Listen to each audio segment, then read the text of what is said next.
Breaking news చూస్తున్నాం. మెదక్ జిల్లా పెద్దశంకరంపేట మండల in-charge MPDO Vittal Reddy MPDO కార్యాలయంలో 15,000 రూపాయల లంచం తీసుకుంటూ ఏసీబీ అధికారులకు రెడ్ హ్యాండెడ్గా పట్టుబడ్డారు.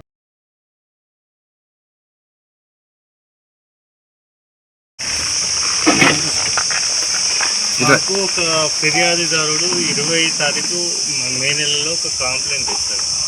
ఏంటంటే ఇక్కడ ఈ శంకరంపేట మండలంలో డ్రైనేజ్ వర్క్ చేస్తారు. 22-23లో కంప్లీట్ అయిన తర్వాత ఎంబుక్ కూడా మెజర్మెంట్ అవుతుంది. అయిన తర్వాత దానికి సంబంధించిన మొత్తం కాంట్రాక్ట్ వర్క్ 2,92,000. అతనికి రావాల్సిన అమౌంట్ 1,95,747 రూపీస్.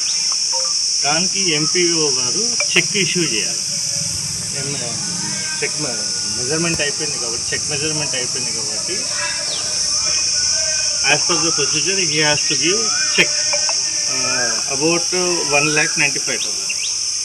దానికి చెక్ ఇష్యూ చేయడానికి 20,000 డిమాండ్ చేస్తారు. ఆ తర్వాత 15,000 డిమాండ్ చేస్తారు. డిమాండ్ చేసిన తేదీ వచ్చి 25/5/2025.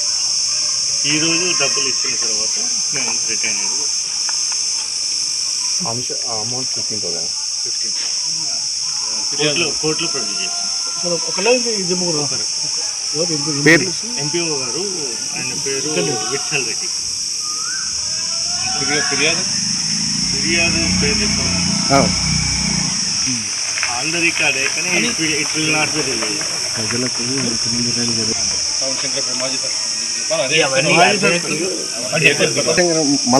కాల్ ఉందండి, టోల్ ఫ్రీ నెంబరు. ఆ తర్వాత విశ్వనాథ్ నెంబర్ కూడా ఉంది, 9154. నేను చెప్తాను తర్వాత. అది వెబ్సైట్ కూడా ఉంది, దాంట్లో మీరు వెళ్ళి ట్విట్టర్ కూడా ఉంది, ఆ దాంట్లో కూడా మీరు కంప్లైంట్ చేయొచ్చు. మీ పేరు చెప్పారు? నేను సుదర్శన్ అండి, డిఎస్పీ ఏసీబీ మెదక్ రేంజ్. తర్వాత ఇన్స్పెక్టర్ వెంకటేశ్వర్లు, ఇన్స్పెక్టర్ రమేష్, ఇంకా టీమ్ డిఎస్పీ. మీ అందరి ట్రాప్ లేయింగ్ ఆఫీసరే DSP. Okay, trap laying officer DSP. Inspector Venkateswarlu and Ramesh.